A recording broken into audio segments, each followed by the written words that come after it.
Wholesale Hotline. I'm Brent Daniels. I'm Jamil Damji. And I'm Jerry Norton. And I'm Morby. Every week we bring you the best information on real estate investing. Be sure to participate in the comments. And subscribe.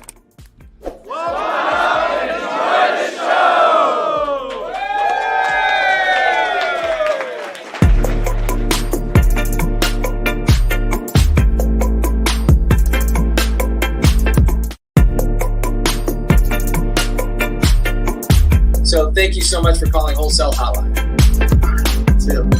Wow, that's great.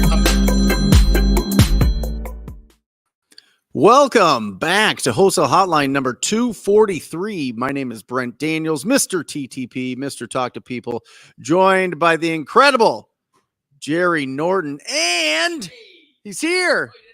I didn't know. Come on in, brother. We're like twins today. Yes. Hey, Nice shirt. and Jamil Damji. What's up? Here, grab this. Jamil.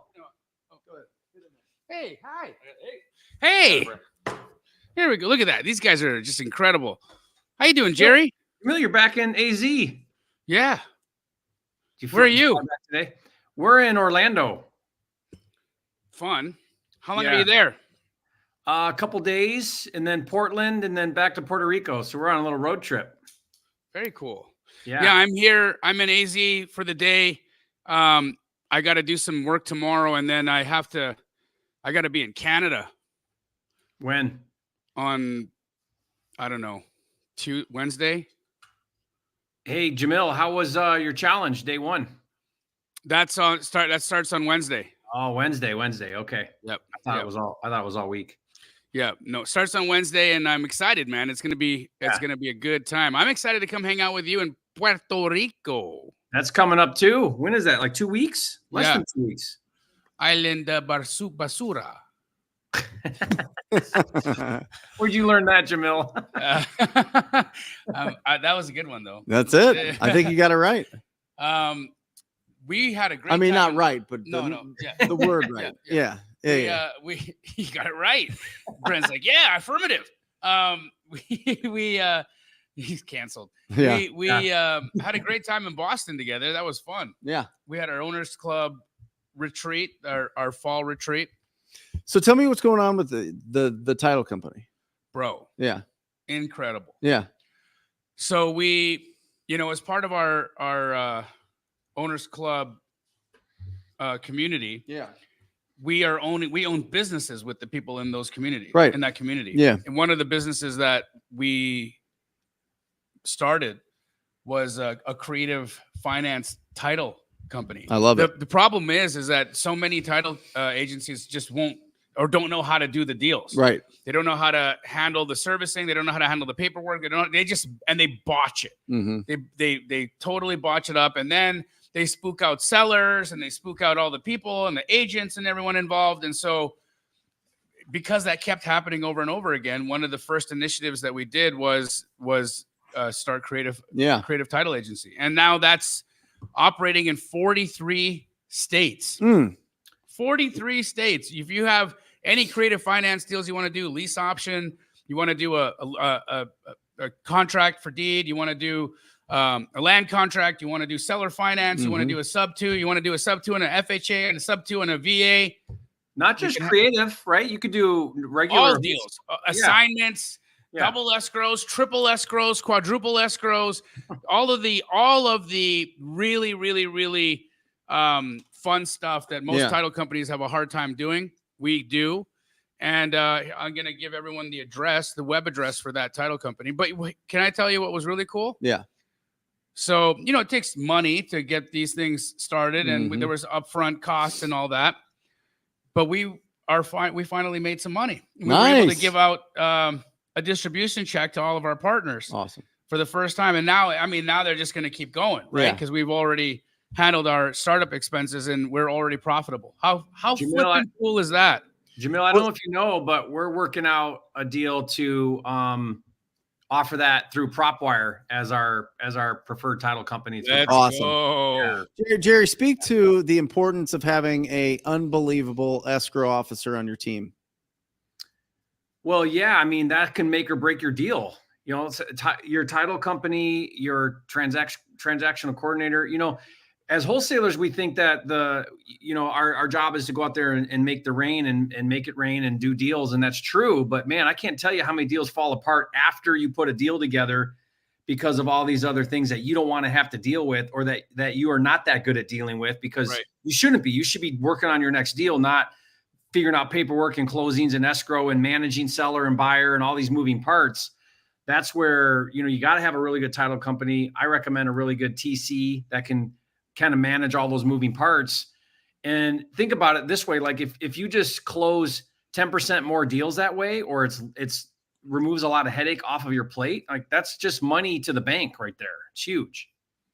Well, and I get the question a lot, Jerry and Jamil. I'd love to hear if you guys also with students that we work with, and they're wondering, what kind of specific language to use. The seller wants something different. They want to stay 17 and a half days. They want to make sure that they get to take, the refrigerator and a chair, and they want the screens from the back patio. Sure. Right? Yep. Just random stuff. Yep. And they're like, well, how do I do this?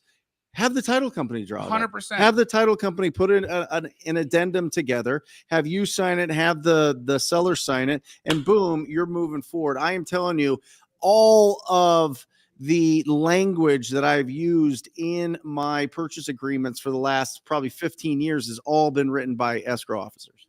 Yeah, all of them. Or the attorneys. Post-possession agreements. I have them do them as well. So this is it's really a great opportunity for in our community to work with a title company that is not going to blow your deal up. Right. Yeah. GetCreativeTitle.com. Which I'm telling you, if you just go in cold to a title company that you just see, you just Google title company in my area, and you ask them if they would do any, even a run of the mill assignment deal. Yeah. A lot of them won't do it. A lot of them don't. I had a closing I did a few weeks ago, and in my contract, it was an on-market deal, and then the state-approved contract, it said a clause in there that said, if this contract is amended in any way, the seller has to approve. And so when I did my assignment, title came back and said, well, we need written approval from the seller. And I said, no, we don't. I'm not amending the contract. I'm assigning the contract. There's nothing changing in the contract. Right. And I had to fight with them because the seller was in a senior living home, and I would have had to get the agent to go meet the seller in the senior home and bring up all these objections that just aren't necessary. And it was like a fight with this title company. And it was just a reminder to me of like, oh my gosh, this is why you don't use a title company that doesn't understand what we do. GetCreativeTitle.com. GetCreativeTitle.com. How many states? 43? 40. That's and awesome. it was surreal, dude. I didn't know that we were going to be giving out distributions. Yeah. I didn't realize that we ramped up that fast. Yeah. But Pace is a monster. Is this like a virtual title company, right? It's not like brick and mortar. You're not walking in to get creative title somewhere in each state. No. This is all, you could just do this with a phone and on your computer and just reach out. As it should be in 2024. It is. Well, it is. I hate having to go to When the was the title last time company. you went to a title company? I mean, I just closed on a house and I had to go into the title company and sign. What? Yeah, it was like archaic. I felt like, what are you doing? You want me to fax you too? Did they give you a pie? There was no pie. No, there wasn't even. Dude, I don't even know what's going on. I walked into the title company and I was like, where's the chocolate? Right. Where's the candies? How come Right. There's no candies. Bottle of water? Unfortunately, it wasn't Fidelity because every time I go to a Fidelity title office, Mhm. you get treated good. Oh, yeah. Right? Because Fidelity has money. Yeah, they do. But They own all. the title company that I had to use, it was seller's choice on this one, and I bought it from a wholesaler, so it was I couldn't do anything about it. But yeah, I went into this janky title company. They they had those little lifesavers. Yeah. That's all. Oh, no. Yeah. I gotta tell you Hey, guys, What's up, guys? pull up some seeds. What's There going we on? go. I got to tell you guys a funny story. So right before we flew What's to up? Boston, I had a closing on a flip, and it was I had to go to the title company. So I'm the seller, right? I bought this property, fixed it up, sold it. Well, the buyer was the worst buyer I've ever dealt with. Like they went out of contract, and yet they still wanted to buy it. I had another buyer on the table, but then this buyer came back and I could close. Anyway, it was just a disaster. And I kept pressuring this buyer to like sign an extension, put earnest money down, like let's close, but like, come on, commit to the deal. Anyway, I have to go to closing. The closing's at 9 p.m. in San Juan. So I drive all the way there, 9 p.m. on the 31st. So Halloween night, I got to go to closing. They won't do it any other way. And the buyer would not be in the same room as me because they just hated me, I guess. So I'm in one room, buyer's in another room, and they're going back and forth between us with like docs and stuff to sign. It was the most ridiculous thing I'd ever seen. The buyer would not see me, would not talk to me, wanted nothing to do with me. Whoa. I never had that. It was crazy. And you assigned it to him, or you? Oh were no, the seller? it was a fix and flip. So it was just a retail buyer. Yeah, it was just a retail buyer. And did they know of you in like the past? It was just weird. But our entire time from contract to closing was a disaster. Like they just it was just problem after problem. I understand. Yeah. So I kept pressuring them to like, show up and be a buyer, and they just didn't like that. So anyway, it makes sense. Got it. Guys, it's so important. One of the first people on your personal board of directors has to be an incredible escrow officer. I am telling you, get somebody that has been around. Remember Eileen Brown would come in to that mastermind lunch every single, she would sponsor it every month. Yeah. I mean, Eileen Brown is just like one of the most incredible women in the business. I mean, she essentially taught PACE creative finance. I know. She's an OG goat. Well, I think PACE went to every appointment and he was like, how do I do this deal? Yeah. And then she's like, yeah, just structure it this way. And he's like, okay. Yeah. Yeah. Boom. Yeah. Year after year after year. He learned and learned and learned and learned. And now, I mean, of course, he's inventing deal strategies and whatnot. But I know he definitely got his foundation from her. It's pretty cool. Did you see the Tucson one? Did they text that over to you? Yeah. Look at this. Yeah. Brent Daniels is trying to do a deal right now. Well, in studio. What do you think? Yeah. That's how it goes. Jamil, how much do you use and recommend a TC for a traditional wholesale business? Like just doing assignments, do you still recommend and use a TC? Well, at Keegley, we have full-time transaction coordinators there. So absolutely. Yeah.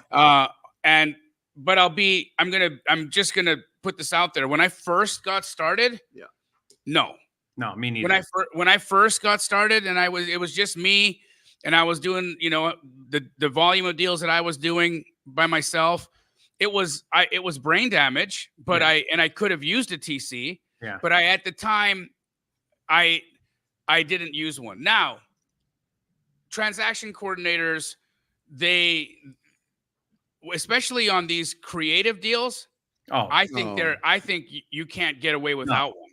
How could you? I mean, that would make no sense. Too much. But on a wholesale when you're deal, just sending out an assignment, and then I don't necessarily think it's. What about you, Brent, on assignments? I know not creative, but on assignments, what's your take on a TC? Yeah, it's well, first I have a full-time TC, Erin Coulter. She's phenomenal and has taken so much responsibility out of my acquisition managers and my disposition managers and just making sure everything gets smooth and schedules everything and makes the most importantly, what she does is makes the seller comfortable with the transaction, which is huge. So she's reaching out, she's helping get any of the documents that we need, helping with the showings, helping with making sure that when it gets close to the closing, they know what the expectations are. All of those things that my acquisition team was doing before, now they can just focus on setting appointments and going and building a relationship with those property owners and getting them to commit to working with us. So it's been huge. It's been night and day. I mean, this is our biggest year ever. We made the transition into all inbound leads as opposed to outbound, which has been my whole career for 20 years. So this is the first year where we're not making cold calls or text messaging. And because of that, we've got a bunch of inbound. They got to get on those appointments right now because they're ready to go. And so that gives them the opportunity to open up their schedule. And so she's phenomenal with it. She's sending out the DocuSigns, letting us all know when they get signed, opening up the escrow, working with Dina, our escrow officer. It's phenomenal. And, especially when you're talking about your team is how big? Yeah, you got 4 or 5 acquisition people? How many? I've got 3. 3 acquisition people. So at that level and the volume that they do, especially because his act guys are really good. Mm-hmm. You don't want your star act guy sending out docs and worrying about calling the buyers and finding out where their hard money lender is and how come we don't have loan docs and any of that stuff. It's also like they're income producing, they're not income servicing. And I think you need income servicing people in your business so that the income, the acquisition guys, this. They just want to win. Yep. They just want to do deals and they want to win. They just want to win the deal and move forward and keep going and build that relationship, get it to the finish line. But they want that big win. And when somebody's servicing the income, it helps it. I think it's, it makes a lot of sense, Brent, where you're at, because you can in-house them and they can handle, all your contracts. But I even think for people maybe that aren't doing that type of volume, maybe onesie, twosie, you can outsource a TC where it's a per transaction thing. And then what you can do is you can even put on your assignment that fee, that TC fee, is paid by the buyer. Now, if it's a big fee, they're going to probably say something about it, but we get away with $595 on there. Maybe it costs me a little bit more than that if it's a hairy deal, like there's issues and the TC has to do more work. But we pass that off to the buyer, and very rarely does the buyer contest that with us. They just pay it. And it's on the closing statement. Guys, a TC is a transaction coordinator. That's what TC stands for. And I agree with you, Jerry. We had when I was just a realtor, we would have somebody that was an independent contractor that would just work with all of them. So, you find somebody, maybe you want to go meet them and see them. You could do it again all over the phone. You could have a transaction coordinator that lives in Maryland doing deals in Phoenix. No problem. Yeah. As long as they understand the paperwork and they understand what's going on with, title and escrow. Well, if you have somebody with title and escrow with you guys, it just makes it a lot. We had a really cool experience this week where I used Ella Ray, and she's on here often, and she's in subto community and stuff. She's awesome. So she TC'd a deal, and the deal went kind of hairy. The seller had code violations on the house, and there was a lot of delays. And so Ella just stepped in and she worked with the buyer, worked with the seller through this whole process of weeks, getting the code violations solved and everything. And then at the closing, this is just a traditional assignment, 20K assignment. I noticed that her fee is not on the buyer side. It's on the seller side. I'm like, Ella, why is your fee on the seller side? And she's like, well, the seller loved me so much helping her through this process of the code violation stuff that she offered to pay my fee. So we moved it from the buyer paying it to her paying it. And she offered to pay me more than what my fee was. And it was like, wow. And I wasn't involved in any of that. Like, there was all kinds of stuff going on, and she just handled it all, keeping everybody on the same page, title, coordinating things, working with the city to get the code violations all handled, like all of it. And so it was just like, to me, another reminder, like, I am so glad that I wasn't neck deep in all of that. And I had a TC handling it for like $1,200 or whatever it was. I want to flex a little bit, if you guys don't mind. All right. Can you, for the people on the screen, I want you guys to see this. Can you see that amount? Yeah. No, it's not your phone. It's the camera. Okay. It's focused on us. All right. Yeah. Focus on us. So sorry that failed. But anyways, I wanna Brent, can you read that number out? $5,872.87. All right. $5,872.87. Let's do a little math here, okay? $5,872.87. Gotcha. And so that's what I just got sent on one of my properties, okay, for rent. Now, that's my gross income. I'm going to tell you guys here what my my mortgage payment is on that. It's 24. That's PITIs. It's a little under $2,400 a month. Okay. So. 3472. 3472. 3,472. Now, I got about $400 in expenses on that, and this for internet and the other garbage, right? So let's just call it $3,000. Okay, I got $3,000 a month coming in on this one house. Guess how much money I have into it? How much? Nothing. What? How's Zero. that possible? Zero. What do you mean? I have $0 into this house. Yeah.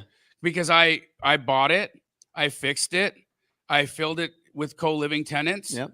I refinanced it, and I got all of my money out plus $20,000. Yeah. In addition, on top of what I had into the house, and I'm now cash flowing $3,000 a month net.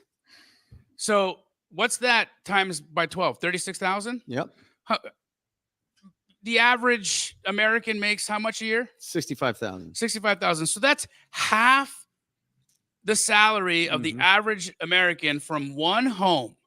One home that I have no money into. How'd you find that house?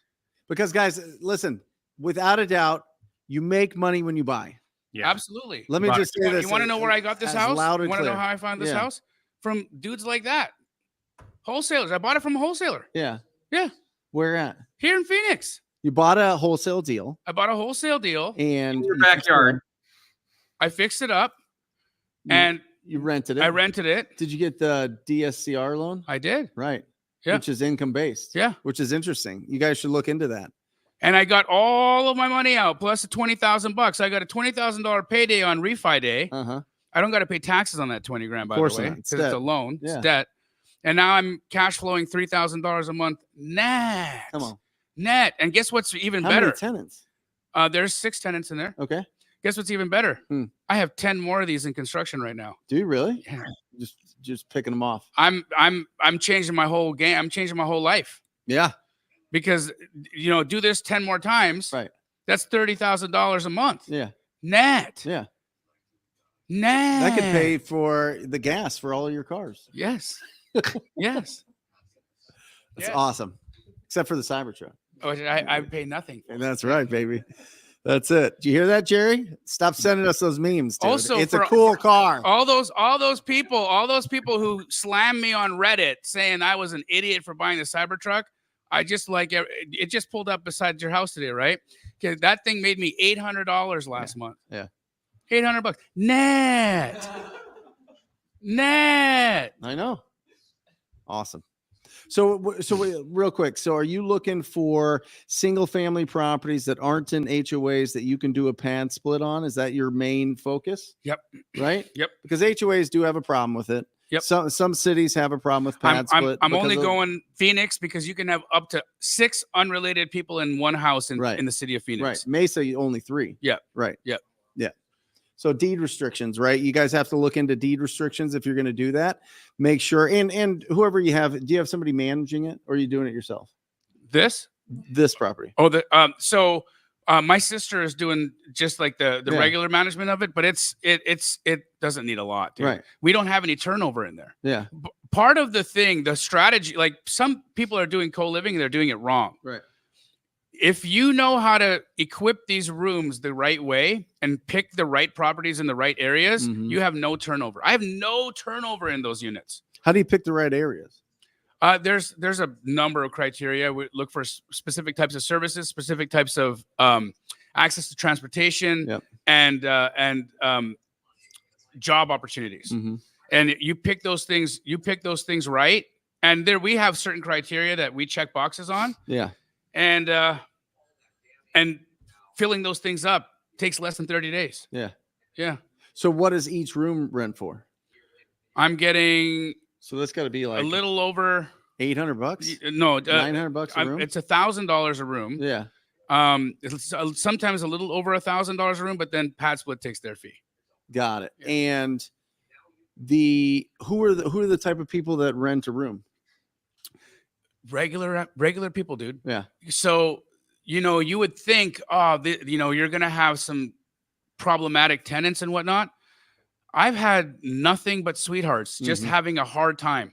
They all of a sudden got a notice on their door that their property got sold to some guy named Brent Daniels, and they can't pay their rent. Right. And they go looking for another property to rent, and it's 3 times what they were paying for rent before. Yeah.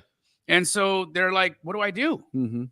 And it's really just like working class people who you can't afford rent. You talked about it 2 years ago, Jamil. You talked about affordable housing, and going towards that, and that being an actual, not just from a financial side, but from like a your heart side. Like, dude, what I can't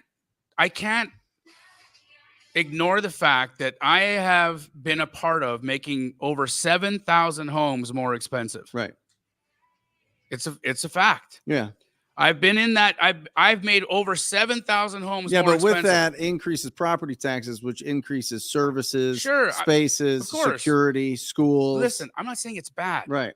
I'm not saying it's bad. I believe in progress, and I also think that gentrification isn't a terrible thing. Right. In some aspects. Right. But there are some aspects of it that have a double-edged sword. Sure. And that's what I want to be helpful towards, right? If I know that I'm a part of a problem and I'm honest about it, well, then I can also be a part of the solution, right? So for every home I wholesale, why don't I make a promise to myself that I'm going to add another affordable room into the market? Right. It's awesome. It's awesome. What do you think, Jerry? Yeah, I think it's fantastic. I mean, I think if you're just transacting, then at some point in time, you're going to want to think about residual income and what that looks like. There's lots of different ways. I'm kind of more going down the road of software, lending, as my passive income model, a little more away from operating and renting. But I love the idea, and I think it's a fantastic need in the marketplace, and I think it's awesome. And you got it from a wholesaler. And I bought that from That's what people don't understand. If you know in your mind, if you know for a fact that you make money when you buy, then you better go make friends with people that can find you discounted real estate. The wholesaler who sold me that deal made $50,000. Right. Yeah. Incredible. Well, I just, wholesaling in the realtor circles and in a lot of buy and hold circles and multifamily circles is kind of like, this is where you start, or this is like the bottom feeders or whatever they want to call it. But it's like the chef can't cook a meal without the steak. Yeah. You know what I mean? Yeah. They're essentially calling, like, we're the farmers, baby. 100%. We're the farmers. We're getting our hands dirty. We're providing the steak for this meal. You know what I mean? Every business model has a wholesale step up process. Right. Every business model. Right. Yeah. From McDonald's Big Macs to beautiful homes. I love it. A couple questions here.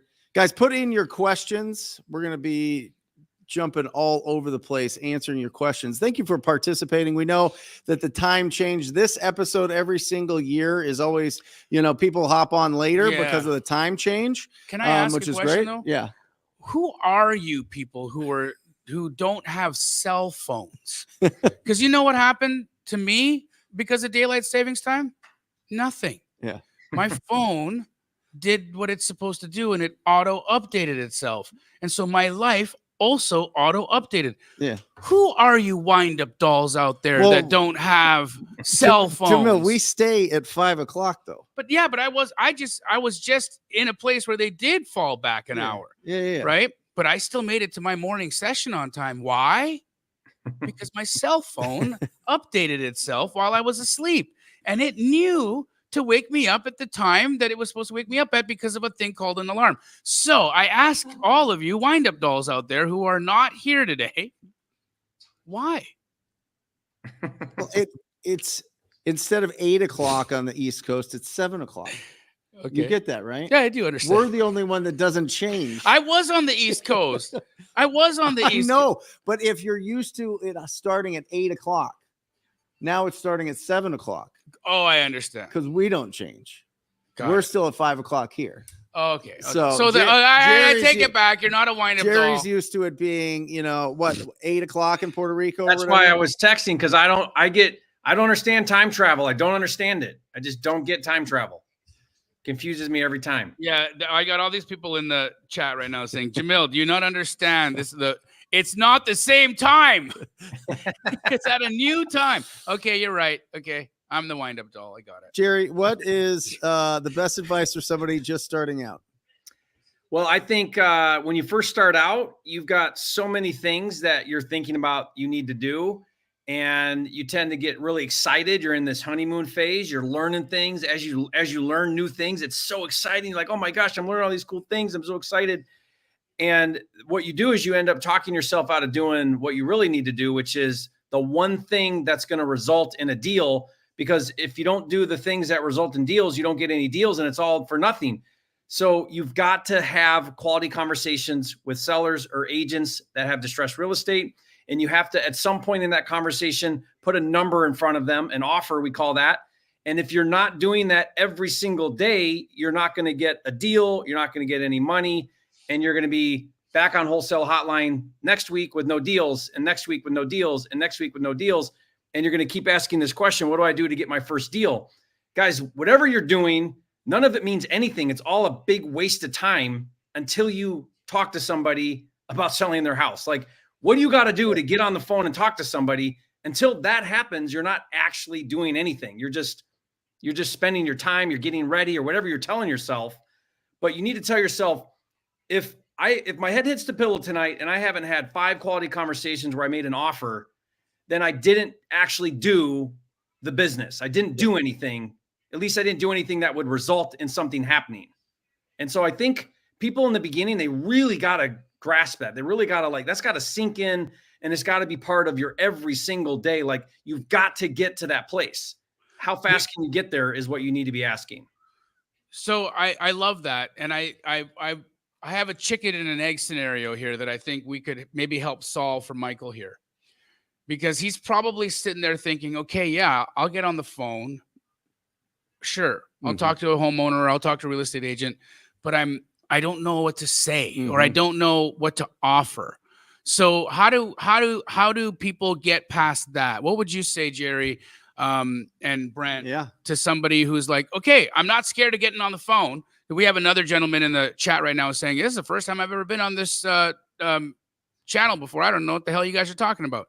Yeah. We're talking about buying and selling wholesale real estate. That's undervalued or as is valued homes that require a tremendous amount of work that we put under contract and then sell to other investors for a profit. We can make anywhere from $10,000 to $100,000 sometimes per deal. That's why you're here listening to us today, because you want to learn how to make money and you want to learn how to make big money fast. So what would you say to Michael here about how to get over the fact that maybe he doesn't know what to say or he doesn't know what to offer? Yeah. Here's what I would say. Here's what I would say to Michael or anybody listening to this. There's a huge difference between an offer price and a buy price. And often in the beginning, and even experienced people, they get those two mixed up. You think that whatever number you offer an agent or a seller, that number needs to be legit. It needs to be accurate. It needs to be right on. Because what if they say yes, right? And I don't want to contract a bad property. I don't want to buy a bad property. I don't want all these things. All these bad things are going to happen if I don't get that number right. And the reality is your job is to uncover motivation. And the way that you uncover motivation is to put an offer that's low enough. Doesn't even have to be accurate, just low enough, and see how they respond. If they respond favorably, then like, okay, let's go down this road. Let's dance. You're motivated. You clearly are looking for the speed and convenience of a cash offer. Let me see what we need to do now. And now you can worry a little bit about that analysis and comping and all the formula and all of that. But honestly, if you just look at it and you go, okay, what's the Zillow number? I'm going to offer 50% of that. And if they respond somewhat favorably to that, okay, you've uncovered motivation. Let's go. But most of the time, I mean, we're only looking for 5 to 10% of the market that's motivated. That's our job, not to create motivation, but find motivation. And if we're doing that right, then the cream will rise to the top. You'll filter out everybody who's not actually motivated, and you'll start talking to people who are motivated. And that process is where everyone gets hung up. They think that they have to have that all figured out, be super good at comping and all of that, which is important. I mean, learn how to do that, gain that skill. But in the beginning, you're making it out to be way more than it really is. You don't actually need to know that much about what we're doing to start putting offers in front of people. Because again, you're trying to just uncover that motivation. I'm going to say this, and it's going to sound super self-serving, but I'll put a disclaimer out there. You need a teacher. before any of this, you need to have a teacher. You need somebody that's going to show you exactly what you're going to do. I don't care if it's somebody local. I don't care if it's somebody on YouTube. I don't care if you're listening to a podcast. You need somebody's path that you're going to follow. And I highly suggest that you find somebody that's been in the business a minimum of 10 years. A minimum of 10 years. That's what I always did. I always, whether I was a real estate agent or I was flipping houses or I was doing assignments or building a rental portfolio, always found a teacher and just stuck with it. Right. And once you have that teacher, then it's putting you to the front of the line. You're taking all that experience and all that learning and saying, okay, this is what you need to do. Go do it. And then if you're not going to do it, because you feel insecure, you have self-doubts, you have imposter syndrome, you have all these, distractions, or you've done something before and got disappointed, then find other people to do it with you. Find other people that have a passion for this. Find other people that you can connect with. We've got 3 young men in the audience with us, right? There's guys who are superstars. How old are you, John? John is 29. He makes $150 a month ish. 120 to 150. How many deals? 120 to $150,000 a month. 105 deals this year. Matt Justice is how old? 25. He's 20, and you make how much? $75,000 a month. And the trainer bro over here. Come on. What's the question? How old are you? 22. 22 years old, and you make how much a month? $50,000 to $65,000 How much a time month. did you just spend in Europe? 66 days in Europe this year. Will you guys come here so they can see you? So we're not. So you guys don't think we're just talking to ghosts over here. Talking to like stuffed animals. There they are. Look at these guys. There you go. Look at these studs over here. Incredible. And you see they're handsome, but they're not all that smart. Yep. These guys are like, you suck, Jamil. No, you had how much? What? 2.4. He had a 2.4 GPA in college. You make more money than a doctor. You know that? Yeah. Well, he's really smart. John Galan is really smart. He was an actual accountant, and you make way more than a doctor. And you're pretty smart too, but you didn't go to college, did you? I didn't even apply. I love this. I love this business so much. I love this. So what would you, since you've been in the business for about 2 years. You've been in the business about 2 years, 3 years, and you've been in the business 3. What would you say? How would you answer that question? What would you say to somebody who's just getting started? I'd like to hear from somebody who just got started. Go ahead. I mean, I would say first you got to figure out if you're going to build a wholesale business, right? What is your intention with it? Do you want to build a big business? Do you want to just wholesale a couple of deals to fund like a flipping business? Like, what is your intention with wholesaling? What's your end goal with it? And then once you have your intention, then you can start figuring out what's my market, right? Based on your intention, you'll be able to figure out your market easier. Because if you plan on flipping, then your first wholesale market is going to be the market you plan on flipping deals in or holding whatever, right? Then once you pick your market, you're going to pick your outreach method. Am I going to be calling agents? Am I going to be calling sellers? Or am I going to be focused on getting buyers and selling other wholesalers deals? And then once you have your intention, your market, and your outreach method, you just focus only on that for at least 90 days. And then you'll just start getting some momentum that way.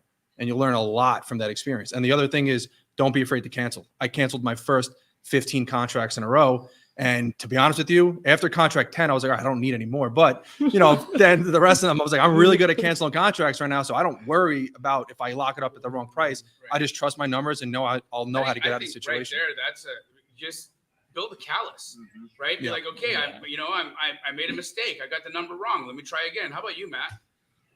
That was really good advice. I think that honestly, you just got to start calling people in the industry, no matter who it is, whether it's you talking to lenders and figuring out how their borrowers are getting deals, and then you finding a strategy that works for you, talking to other people in the industry, whether they're actual buyers themselves or other wholesalers, and just start figuring out what other people are doing and what's working for them in the market that you want to get in.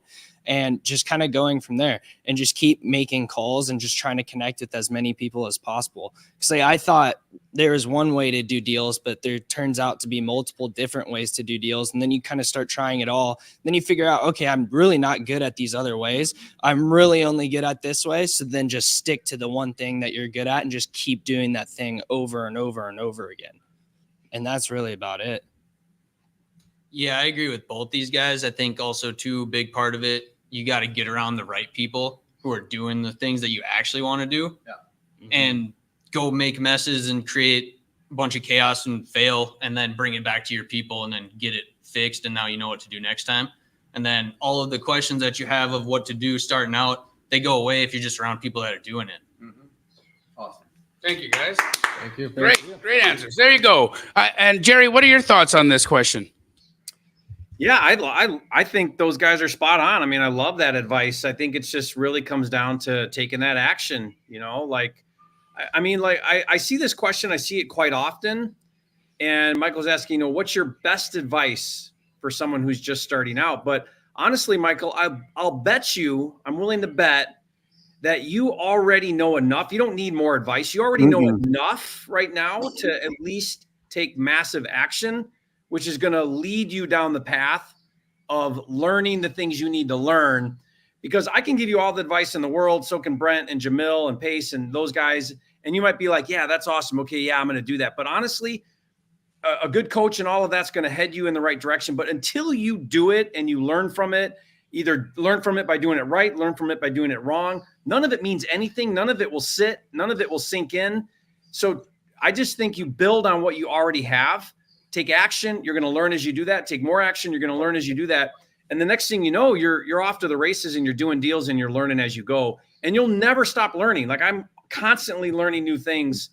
And I think Brent and Jamil are the same way. Like they're 20 years deep, but they're always learning. They're perpetual learners in this business. So there isn't some magic pill that's going to all of a sudden get you to deals. It's the fundamentals. It's always the fundamentals.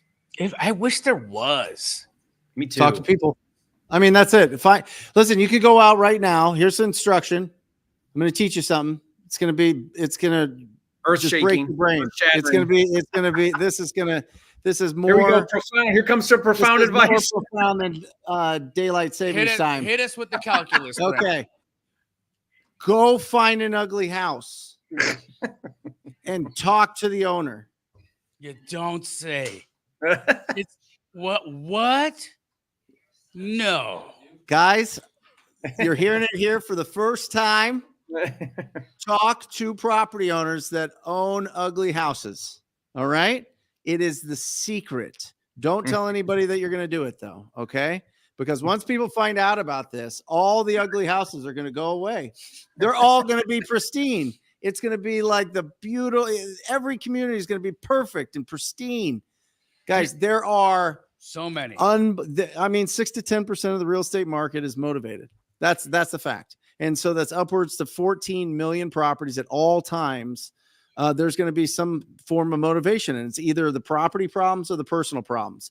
If you don't want to filter out the personal problems yet, go look for the property problems. They're the ugly houses.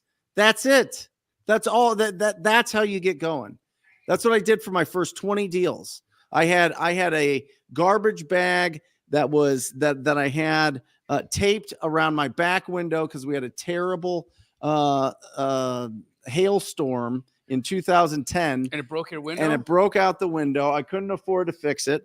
I don't even think I had to have insurance, but I was I was a knucklehead. And so I was driving around with this thing. It's flapping in the back. I'm looking at houses that I know that Derek Jar would buy. I write down the address. I find the phone number somehow or knock on the door, talk to the property owners, did 20 deals like that with no CRM, with no website, with no business cards, with no logo, with nothing.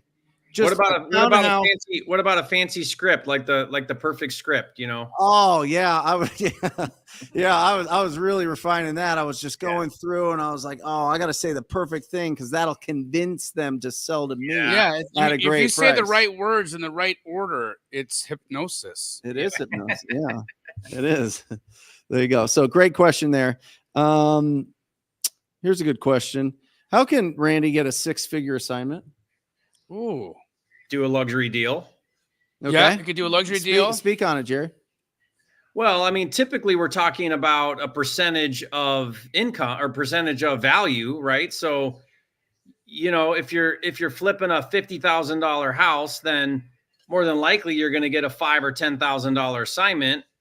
you know, maybe every now and then you can get more than that, but it's very normal to flip a $500,000 house for $600,000. Like that's a very normal thing to do. So the higher you go up in price point, naturally, the bigger the fees. So, I mean, that's one way that's very simple. Like in Puerto Rico, where I live is all luxury homes, and all the wholesale deals I do there are 100K assignments because that's the price point of the houses. So, you know, like I did one that was a 800 to 900. I did one that was a 500 to 600. So like, that's a lot easier to do, in my opinion, is just go up in price point. My 6-figure assignments have all come from land. So that's where I've made the most money on a deal. You know, my biggest assignment still is $276,000. That was on a 4-acre parcel in Chandler, Arizona. And I did 100K on a 1-acre lot in Arcadia.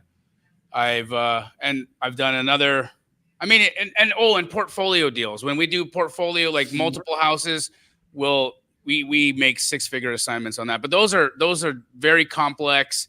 You got to be really, really, really good at scheduling the closings and making sure, especially if you buy it all on one contract and you're wholesaling them all out separately, it can get a little hairy there. So for me, land was it. Jerry saying luxury. What would you do, Brent?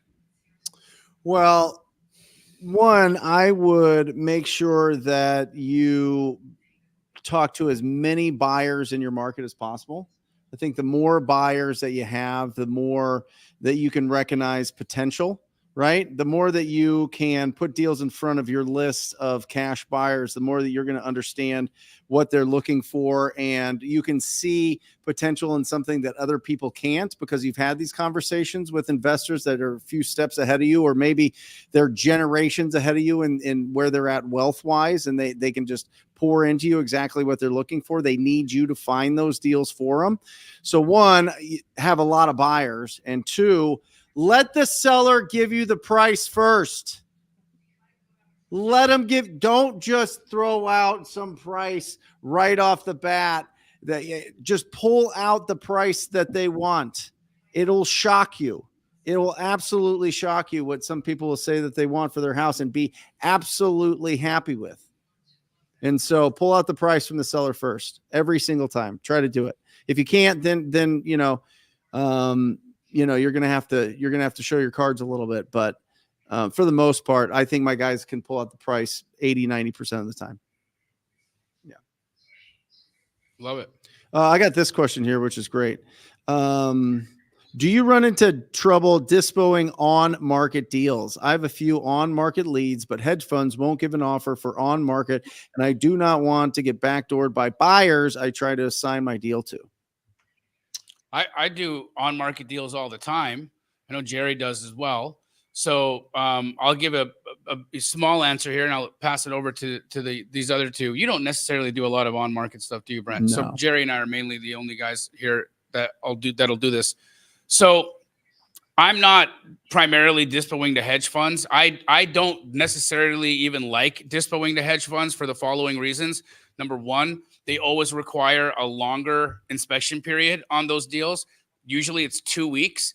And in the kinds of deals that we're doing, we typically don't have longer than 10 days. And I don't want to give my entire inspection period away to a buyer. And hedge funds will not buy without an inspection period. And so that disqualifies them for me. Now, have I sold to hedge funds? Yes. Is it my preference? Absolutely not. So they'll break your heart. Yeah, I am going primarily to mom and pop fix and flippers to sell my deals to. Now, with respect to getting backdoored, I put the deals under contract, so there's no way for me to get backdoored. I'm in control of the deal. What about you, Jerry? Yeah, I would say a couple things is, first of all, you have to understand that when you're doing on-market wholesaling, you're going to have some buyers that just aren't going to be interested. They're just going to be like, oh, it's on market. For whatever reason in their mind, they've made that out to be not a deal. And so just because you have one buyer say to you, oh, I'm not interested, it's on market, doesn't mean that's reflective of all buyers. Right. So just know that you got to talk to more buyers. There's going to be a buyer for your deal. There's buyers like me. I buy from wholesalers that are on market. I don't care. I could care less where the deal comes from or how much you make. I only care about the money in my pocket, not your pocket. But that's not everybody. This deal was on market. Yeah. Yeah. So Jamil didn't care. He just wanted a deal. So, but just know that when you're talking to some buyers, they may be like, oh, this is on market, I'm not interested. And it's just like, okay, that again, that doesn't mean that's everybody. That's just that person. Second is I've never heard of, it's never happened to me, getting backdoored on an on-market deal because there's agents involved, and agents are not going to allow another buyer to come in and contract with the seller. It's just not going to happen. Now, direct to seller happens all the time because there's no gatekeeper in there, and an agent's not going to lose their license and recontract with someone else when there's a contract with you already in place. So that's a fear you've made up in your head about getting backdoored with an on-market deal. It will not happen. So I think don't worry about that one, and just talk to more buyers. And what I do is I like to talk to buyers. Here's what I like to say to buyers. I like to say, hey, we have a lot of different strategies we use to get deals. Some of these are on market. We work very hard with agents to get good deals. Some of these deals are listed. Some of them aren't. Do you have an issue if I bring you a deal that fits your buy box if it happens to be listed? Do you have an issue with that? If you do, I need to know because I don't want to waste your time. And so I'm sort of like pre-teaching to my buyers that I might be bringing you on-market deals, but trust me, they're good deals. And usually I overcome that objection, and they're like, yeah, if it fits my numbers, I don't care. And so you just have to sort of know that going into it. I also like to try to have a nice gap between list price and where I'm selling my deal. Definitely. I think, even for those buyers that are a little bit hesitant to do on-market deals, if you send them, let's just say, for instance, you got a house listed at 400 grand and you send them that address at 290, they're going to look at that and they're going to be like, whoa, what is this? I'm going to comp this one. It intrigues them. Yeah. And then because it shows, and even though it's an artificial value, the 400 wasn't real because the house didn't sell at that. It kind of creates a price anchor in the buyer's mind, and it makes them want to pay more attention to the deal and look further. Now, of course, we're not tricking anybody here. It's either if it's not going to sell if it's a bad deal. But I want that buyer to spend the time and actually underwrite it to see if it's going to be one that fits for them. I had this one time, Jamil, and I'm sure you've had this happen, where it came out brand new listing for like $99.9, and it was a smoking hot deal. It was listed way under value, and I locked it up immediately. And I knew the agent. We got the seller, and we locked it up, full price offer. Well, when I go to dispo this thing now, I had all kinds of objection because I took it to market at 125, and they all saw it listed for 100. Yeah. So I got all this pushback. I ended up finding a buyer at 125, but I had to work through that issue with all my buyers. They're like, dude, why are you bringing this to me at 125? It's listed for 100. I'm like, I know, but look at the deal. Look at the numbers. And I finally got someone that was able to see past that, but it was a huge hurdle. I had to overcome that hurdle. Same thing was happening to this guy who sold me this one, because he had it under contract at 200 and I paid 250 and it was listed at 200. Yeah. So I paid 50K over list on that one, but I was doing that on purpose because I had a plan for this. Yeah. I was putting myself in that spot specifically because I wanted to show that I could make this model work, even overpaying for the house. Yeah, but I'm sure that wholesaler had objections from other buyers who were like, oh, wait a second, you're bringing this to me way over list price. Yeah. Yep. So just know, guys, if you're taking a property to market and it's anywhere near list price, you're going to have that objection. Buyers are going to be like, this doesn't feel like a deal, because they're looking at list price, not buy price, not value. So you have to overcome that. Matt's taking this question a step further. What do you do when you contract a property off market by an agent, then they list it at your contract price? I love this. Oh yeah. This has happened to me probably 100 times. Yeah. So break it down real. So you get it off market, so it's not listed, but it's with an agent. Right. So what Matt's doing is a technique I taught him called agent outreach, right? And he goes to real estate agents and he has a conversation with them about if they have any pocket listings or anything that they know of coming to market that's in original condition or needing a lot of work. And so when that pocket listing gets sent to Matt, the agent hadn't put it on the MLS yet. Matt's like, I'll take it. And then that real estate agent makes a bonehead move and then goes and lists it on the MLS for the price that Matt contracted the house for. Now it hurts Matt because now he's got to sell that property above list price because he put it on the MLS for contract price. So now he's got to do what you just talked about and what the guy who sold it to me had to go through, which is he's got to work 10 times harder to try to find a buyer for the deal. What I'll typically do when that happens is I will call that real estate agent right away. And I'll say, hey, I asked for specifically off-market deals. And I know we contracted this one before you put it on the MLS and then you put it on the MLS, but honey, I can't buy this if it's on the MLS. You need to take that listing down now. And when they're like, well, why? I said, because you're creating a price stamp for me on this house. And when I go to flip this thing, I'm going to have appraisal issues and I don't want that. So take it off the MLS, please. Yeah. Another way, Jamil, that I'm overcoming this, because this is easier to overcome now than ever before. And Matt, when you buy this, it's a guy too, by the way, just in case you guys are wondering. Sorry, Jerry. I know. Yeah. So Matt, when you buy these properties now, if an agent brings you a lead, here's what I would do. I would take that away from a listing to a buyer's agreement, because what they're doing is they're feeling obligated to put this thing on the MLS and market pending and sold, so that they're creating a listing because that's what they thought they were doing with you, was just pre-selling it or selling it right before list. So that's why they're feeling like they need to list it. So what I'm doing is I'm telling them, look, this isn't a listing. You don't have a listing agreement. I'm covering your commission. Whatever commission you're getting paid, put that all on the buyer side, put that on me. I'm going to make sure that's getting paid on my side, not the list side. Now, really, I mean, you're just getting a bird dog fee through your brokerage. Like, let's run it through your brokerage so you're on the up and up. But this is not a listing now. You do not need, and I have this conversation before it happens, and now I'm asking them to take it down. I'm coaching them on how to not make this a listing. And I think that'll really help you through that issue there. Yeah, a lot of them think that the only way that they can get paid is if it's on the market. Well, they're making a paper trail. They're just trying to create a paper trail of what they're doing. And it makes sense why they would do it. Some realtors are misinformed that they have an obligation to put it on the MLS as well. I've heard some agents say that, oh, I have to. It's illegal if you back out in the inspection, we need to make sure that it's ready to get another buyer. Some do. Some have, if they take on a listing, they have to put that on the MLS. Right. But that's why I'm saying don't make it a listing. Take it away from a listing. Awesome. I want to answer this question.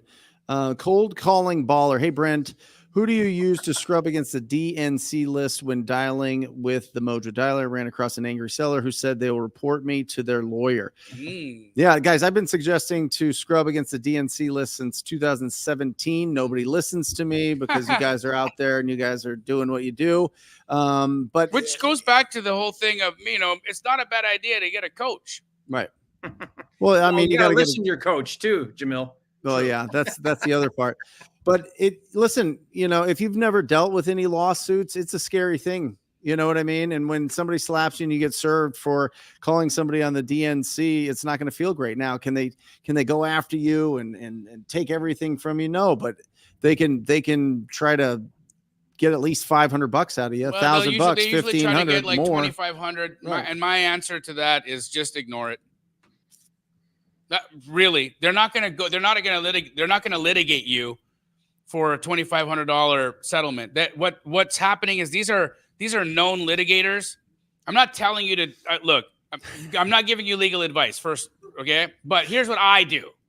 Okay, if I've ever had a situation where someone's like serving me, you're not going to litigate me for $2,500. There's no chance. I know what it costs to sue somebody. I know what it costs to go to trial. I know what it costs to chase somebody down and serve them too.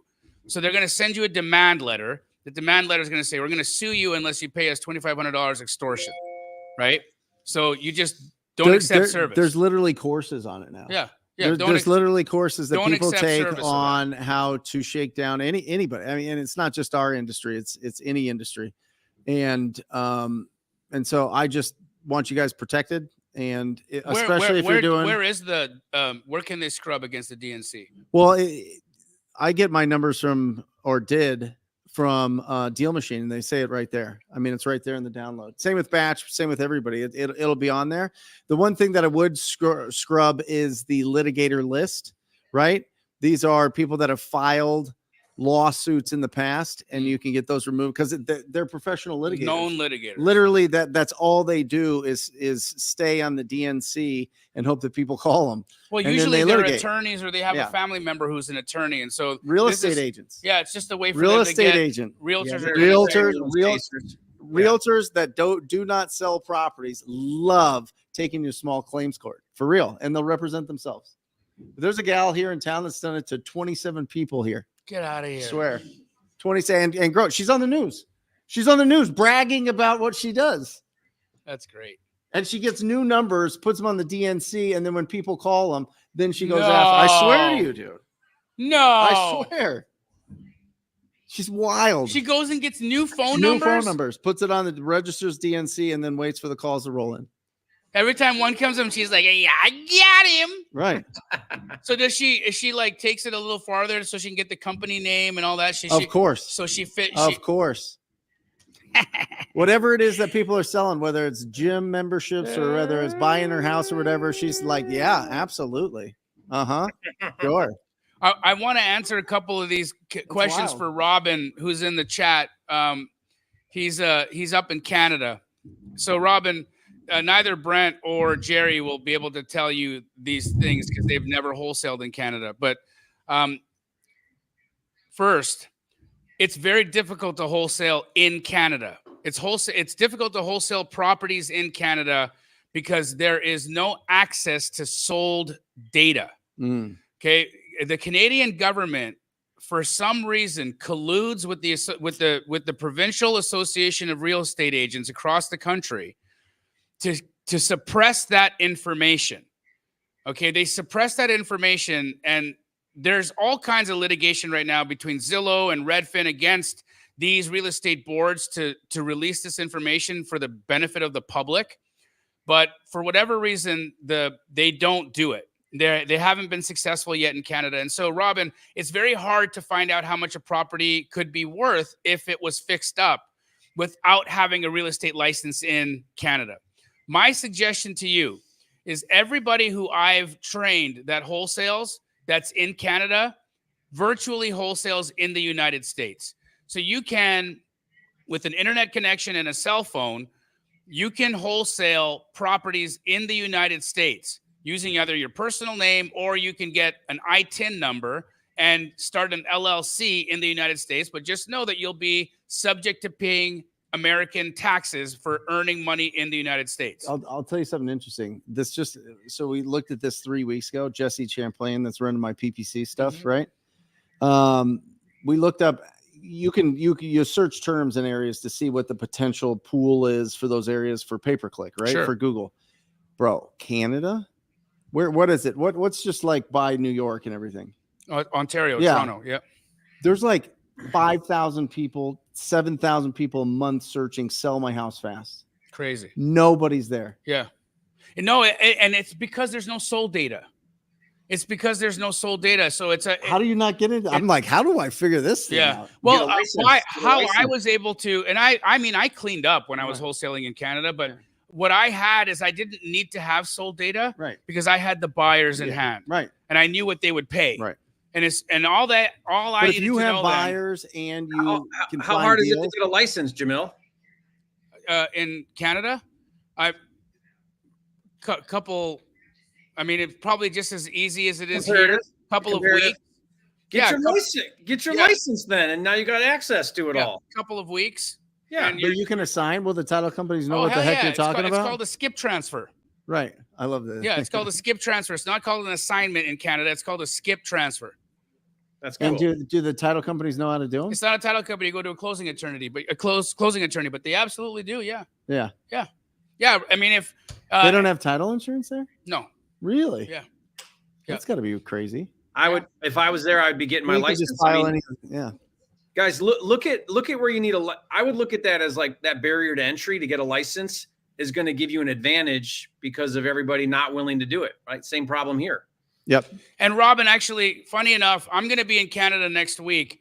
If you're in Calgary at some time, I'll meet you for a coffee or whatever, and I'll meet you at Timmy's, and I'll show you a way. Poutine? I hacked a way on how to figure out how much stuff is worth in Calgary. It's not super accurate, but it's about 80% accurate.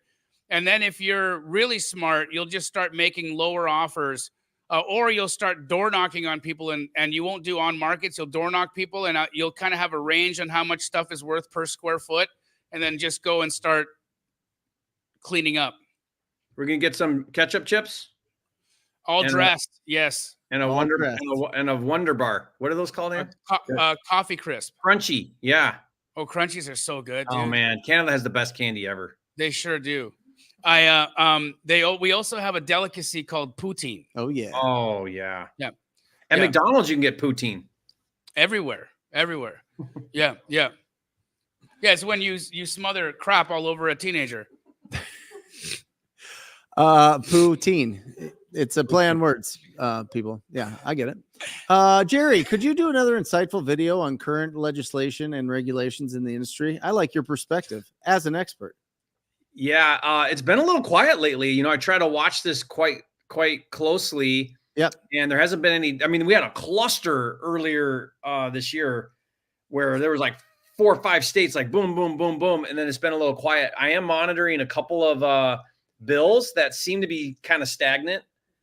So, but yeah, I mean, as soon as how many states, Jerry? How many states is it?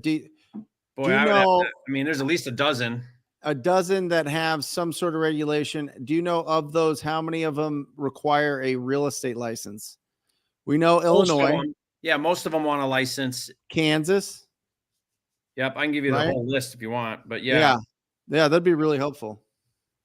Yep, I feel like there's nuance in all of them, and it's like, oh, okay, well, you need a license or you don't need a license. You just have to register your business, and then this city is different than that city, and then in Atlanta, you can't market to people in foreclosure or something. Like, you know what I mean? Yeah, I made a page where I update this every time something changes. I update it. If you go to wholesaleregulation.com, I think it is. Yep. Then what I did is I go through all the laws and I do a really good summary. I reference where these bills are, where they passed, but it gives you like a breakdown of each state. How much do people have to pay to access this research you've done, Jerry? Free. Come on now. My goodness. And I put a lot of work into that. I know you did. I'm trying to point it out to people that you guys see that you've got this community is pretty incredible. We got people in the community who are who are really out there trying to give you as much information and make this business model as easy as possible. Yep. Don't let the idea of this fiction in your head that wholesaling is going to become banned across the United States stop you from learning how to do this game. No. I can't tell you how many DMs I get from people and they're just using it as a cop-out. Hey, Jamil, it looks like wholesaling is going to get banned sometime soon here. So, you know, what would you suggest somebody do instead of wholesaling? Oh, my goodness. Really? Or should I do it? Should I do it? There's regulation. Should I do it? What do you mean, should you do it? The reason why we talk about it, the reason why we put these reports out is so that you can be informed of what's happening, so you can transact correctly, but also so you know how to pivot, so you know what's going on and what the moves are. And, you know, like, that's why we're doing it. You think a regulation is going to stop a Brent Daniels from making millions of dollars? It doesn't matter what law they pass. Brent's going to pivot and he's going to keep going, and he's probably going to make more money because he knows how to, you know, open doors. Like, you kick the door open if you need to. Well, listen, finding great real estate deals is a $1 million skill, multi-million-dollar skill. And once you develop that skill, that's something that people can't take away from you. You're always going to be able to find great opportunities in this country, I believe. And I know that it's different in Europe. I know that it has to get passed by, you have to go through government agencies and they have to approve what you can buy and sell real estate for. And it's this whole nightmare. Well, here in the United States, we get to go out there as adults and have conversations with other adults about buying their stuff. Adult conversations? Yes. We get to have adult conversations about real estate and about buying their stuff. And that's a free market society. It's awesome. It's great. And so we get to go out and develop the skill of finding great real estate deals. And you do that. It doesn't matter what state you're in. It doesn't matter what the regulations are. There's a way to go out and build the skill of finding great real estate deals. That is a fact. So once you understand that and start focusing on building that skill, you literally, and I'm going to go into the cash flow quadrant here in Rich Dad, Poor Dad, but we all know that there's only 4 ways to make money income. You're an employee. You have a job, you work for somebody else. Self-employed. This is where you build a specialized skill. Specialized skill. You can instantly go and be self-employed today, in this moment, by developing the skill of finding great real estate deals. That's how you start this business.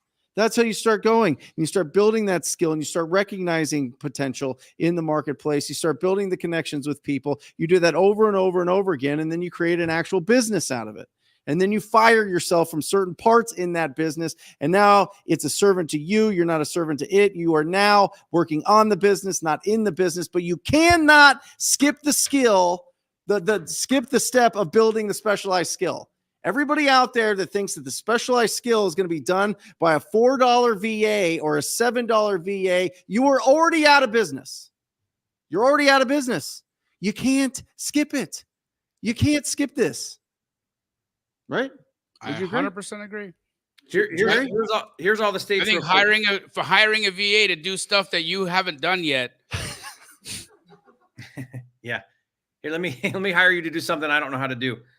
Here's all the states. I'll read them off real quick. Now, guys, there's varying degrees of what you can and can't do and what the laws are and stuff. So go to that report if you want the details. But it's Illinois, Nebraska, Oklahoma, Arizona, Kentucky, North Dakota, Alabama, Oregon, Indiana, Wisconsin, Iowa, Virginia, Pennsylvania, the city of Philadelphia, the city of Atlanta, South Carolina, and then there's a couple I'm tracking, one in Connecticut, another one in Ohio. Maryland's died, and so did Arkansas's. Two bills that didn't pass. So what is that? That's not all that require licenses. Get that report, download, and see what's going on. As you heard him say, Arizona, and we wholesale buku houses in Arizona. Yeah. Everybody in here wholesales in Arizona. So all that Jerry is saying is that there are certain rules in the states that he just mentioned that you have to follow. That's it. And in Arizona, I just have to disclose. Disclosure. Yeah. That's it. Yeah, Arizona is one of the easiest ones, but a lot of them require licensing and certain things, and there's workarounds and so on. So you just got to learn it. That's all. Just get and that's mostly the nuance there. Really, Jerry, it's mostly the marketing of a property that you don't own is the issue that they have. It's not that you get great deals. It's not that you are that you make profit as a real estate investor. It's none of that. It is the fact that there's marketing of deals, marketing of a contract of a property you don't own. They believe that you're just marketing it. And if you're going to market a property, then you need to have a real estate license. Partner with a real estate agent. Get your license. Do whatever it takes. Because I'm telling you, all the other people are going to run scared. They're going to run scared, and it's a blue ocean. My Chicago wholesalers. Yeah. My Chicago, or, dudes in South Carolina right now are killing it. Smashing over there. Smashing. Because everybody's just like, I don't want to do it. We have a guy getting 16 times our ROI from pay-per-click. In South Carolina? In South Carolina. Yeah. Crazy. Yeah. Is that my boy Hugh? No, he's not doing PPC with you. No. Hugh boy? Hugh boy, yeah. Yeah, he's doing PPC with me. Is he? Yeah. Yeah, he's Is killing he in South Carolina? I thought he was Georgia. He's in Georgia and South Carolina. Yeah. Hugh just locked up a deal for, what was it? Hugh boy. 55K. Yeah, he's amazing. PPC, dude. Baby. He's coming to meet us in Puerto Rico. Puerto Rico. Yeah. Which, by the way, we're pretty full, but we can squeeze some more in there, right, Jamil? Yeah. We got room. What do we got? 3 seats left? Dude, we only got 3 seats left at our mastermind in Puerto Rico.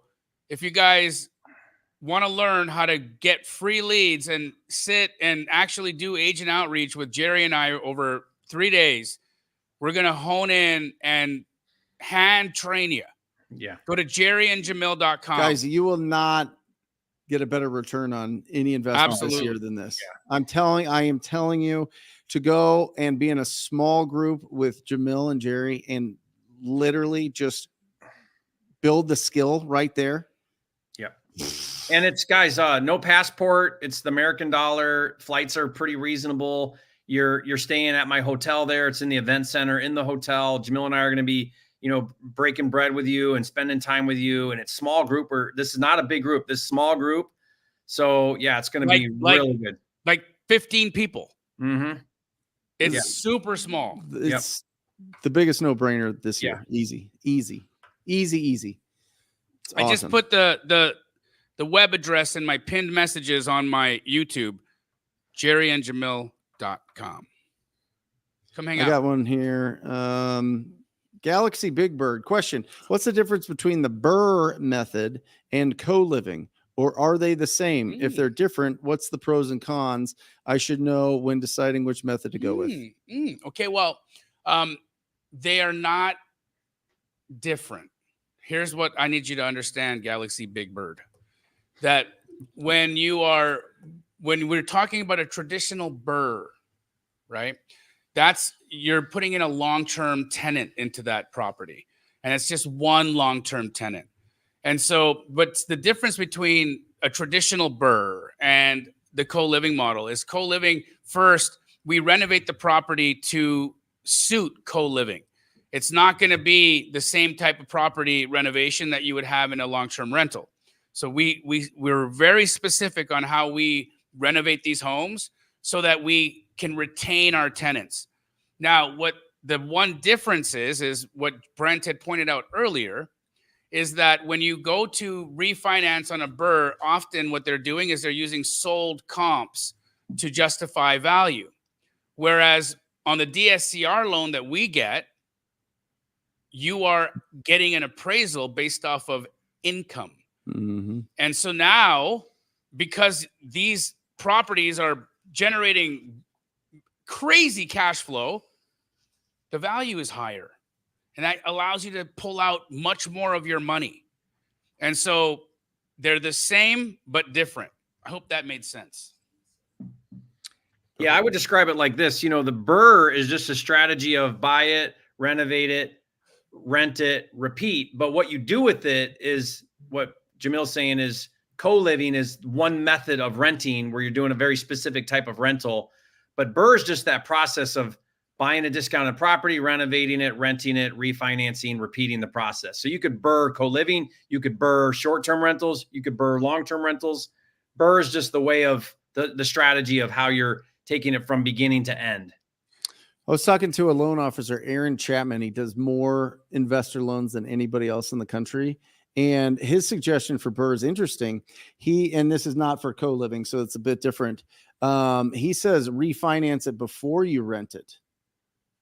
Because it's looking pristine and beautiful and it doesn't have the tenants in there, unboxing stuff and getting everything. So it just looks better. It looks more valuable. He suggests get the appraisal done before you then rent. How are they doing that without rental income?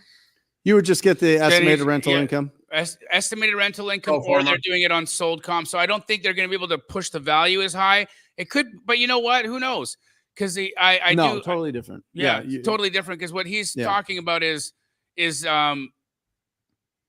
not comps. Yeah, it's on sold comps, not on the income approach. There's two ways to appraise a property, right? There's the sales approach and the income approach. Mm-hmm. Typically, they only do the income approach on commercial and multifamily, but we are getting them to do the income approach on these single family houses based off of how we're renting them out. Yeah.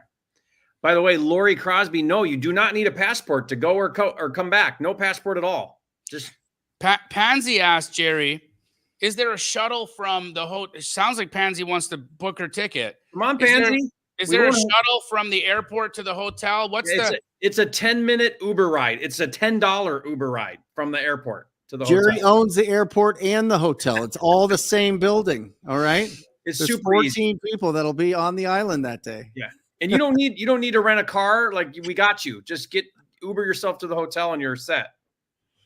How do we make sure a buyer doesn't go around our back if virtually wholesale? What if the buyer wants to go see the property and they start discussing intentions with the realtor? Disclose up front? That also, I will send a property specialist to showings to make sure shenanigans don't happen. But I also share my rules with the buyers. My buyers are very well versed on what they can and can't do. And if they break those rules, I will not sell them or send them any new deals. And so I think you have the conversation ahead of time. You educate your buyer on the do's and the don'ts. You also make your real estate agents aware that you are wholesaling so that you don't have, or that you could potentially wholesale the deal. I disclose it on all my contracts, and my agents are fully aware that we wholesale as an exit strategy. And so there is no backdoor because I'm also under contract. And so even if they do go there and they start, creating issues, and they say to the agent, or they say to the seller, hey man, this guy's trying to sell me the contract that he has on this house for like $10,000 more than what he paid you for it. That's so nice. So because I'm under contract, they have a legal obligation to sell to me. Yeah. So Graydon, I love the question. And I think it's important that you think about the things that you're thinking about. It shows that you're an intelligent man. But I also want you to remember that that's a scarcity perspective. When you see something and you look at the negative, when you skew to the negative thing about it, right? You're looking at it from a point of view of the world is dirty and people are bad and I'm going to get screwed. And you don't get in life what you deserve. You get what you expect. Mm-hmm. So if you expect that, friend, you're going to attract that. For me, I don't expect the worst from people. I expect the best out of people. Now, have I seen the worst? Absolutely. But do I get the best most of the time? You better believe it. The other thing too, Jamil, is what I would do grading here is most of these properties are vacant. I mean, sometimes they're occupied, but if they're vacant, then I get written right in my contract with the agent that I have unlimited access to the property via a lockbox. Now, some agents push back on this because they feel like they need to be there if you're going to see it. But I mean, these are distressed properties. So I tell the agent, I say, look, are you worried about something happening? Okay, no, there's nothing to steal here. There's nothing to worry about here. I really need access because I got to get over here with my contractors, my investors, my partners. I need access to this property. And I can't call you instead of showing every time I need to get over here with a contractor. It would be really complicated to do that. So let's put a lockbox on there if there isn't one already. I need the code and I need to be able to get in there. I promise I'll lock it up and we won't leave the door open or anything. And I get that in writing in the contract. And then it's fine. Then they don't need to be there and I don't need to worry about that. Yeah, and guys, talk to the seller. Let them know. I mean, it's in our purchase agreement that we have the right to market the property before we close. And so we explain that to them as one of the exit strategies is we're going to tell our friends and the people that we know that might be interested in buying this property from us about the property. And so if for some reason somebody comes up and they start talking to you and are interested in trying to work a deal between you and them, just refer them over to me and I'll have that conversation and educate them on the fact that we have a binding agreement. And usually we've had a ton of sellers that are like, oh my gosh, this scumbag came by and they were trying to buy our house. And I told them that we're working with you and blah, blah, you know what I mean? And it's all because we actually went through the purchase agreement, explained that part of it. So it wasn't a big surprise and already let the seller know what to do and how to respond if that happens. It's the seller that you have to really, be on the same page with. Some buyer, somebody, we had somebody back in the day, I mean, and it was going on a bunch that would just hire people off Craigslist to go take our posting of our deal and tell them that we're trying to sell it and that he's got somebody else that could buy it for more. Yeah. Right. I think yeah. And so that was a strategy for some people. The other thing I'll tell you is this, guys, and this is really, they're not around anymore. They're not around anymore. And those guys chased them out of town. Well, yeah. I mean, listen, you can't build a long predictable, long-lasting, predictable, profitable business by doing business the wrong way. It just doesn't work. You can maybe get to the top, but you can't stay on the top unless you're running an honest operation. That's it. And so, but one thing that I will tell you guys, you have to educate and this is happening a lot, not a lot, but it's maybe a couple times a month. Other buyers will go in and put a ridiculous offer on the property, right? Ridiculous offer. We can offer 240, they're at 350, right? You know, something ridiculous, just to put it under contract, just to put a memorandum on it, just to shake down whatever new buyer comes into the picture after they can't close that deal, and shake them down for $10,000. You need to educate your sellers and let them know that this is happening. If they sign a purchase agreement with somebody else, they can put a cloud on their title. Okay. So make sure that they're doing business with people that have great reputations and have their best interest in mind.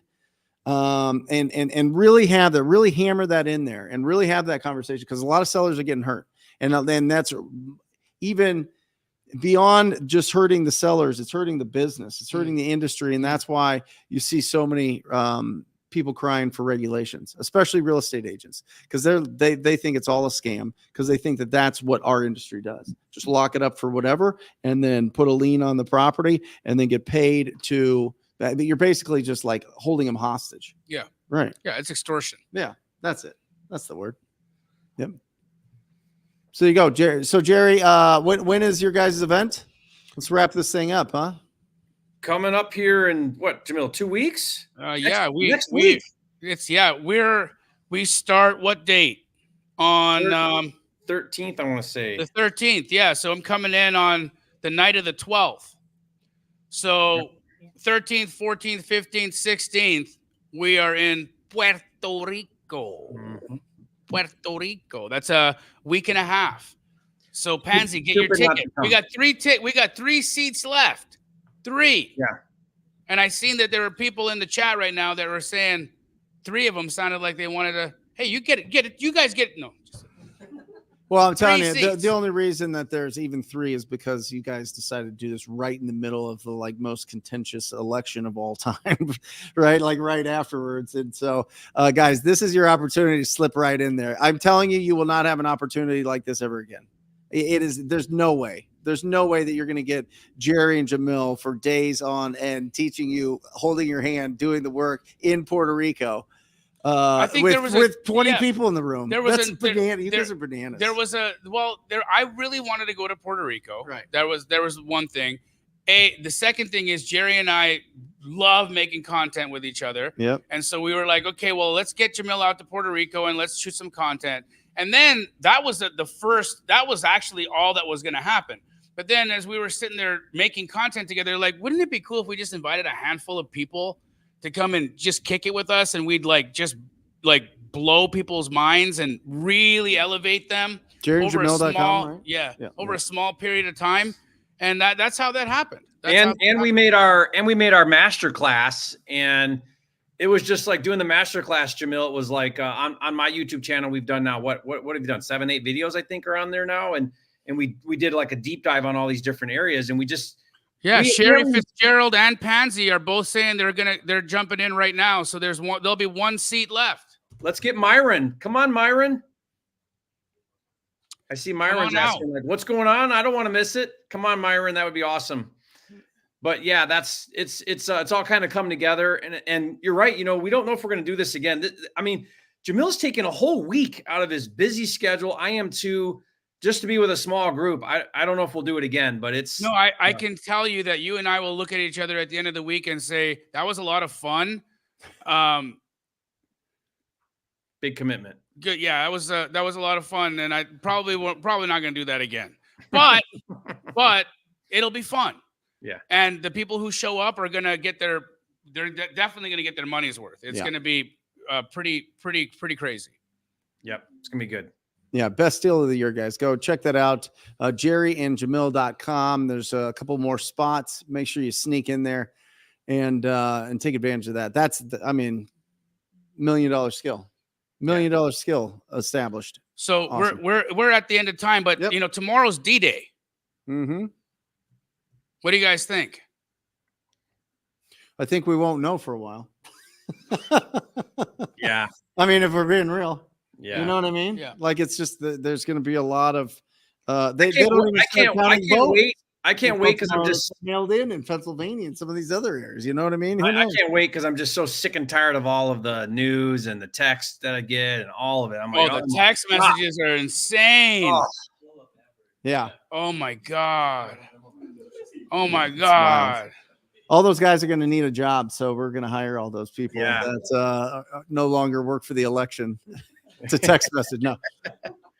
Thank you guys for joining us. Make sure that you guys check out each and every one of our YouTube channels. If you're not subscribed, make sure that you do subscribe. We give you the purest form of instruction and encouragement on those channels. We put a lot of love and attention there. So go to Jerry's, go to Jamil's, go to Pace, go to mine, go to all of ours. You're going to find something unique in each and every one of those. Make sure that you subscribe. And if you're interested in getting pay-per-click leads, do you mind if I plug real quick? Please because go. we're going bananas. Let's go. Talk2people.com, guys. Talk2people.com. Nobody gets better pay-per-click leads than we do here. And it's in-house. It's with me. And it's bananas. So go to talk2people.com and check that out. That is Wholesale Hotline. We are out. Peace. Or just say squat up. So squat up and enjoy the show. Yeah. Yeah. Okay. 1, 2, 3. So squat up and enjoy the show. What are you doing? I didn't say nothing. Why? I don't know. Okay. So squat up and enjoy the show. Cool.